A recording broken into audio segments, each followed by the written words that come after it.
ఇంకొక మాట, తల్లిదండ్రులు కట్టు కొయ్యలా ఉండాలి.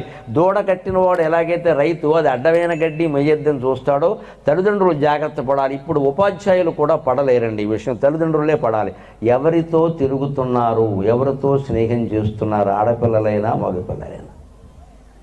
నియంత్రణ లేదు, నిషేధం లేకపోగా నియంత్రణ కూడా లేదు.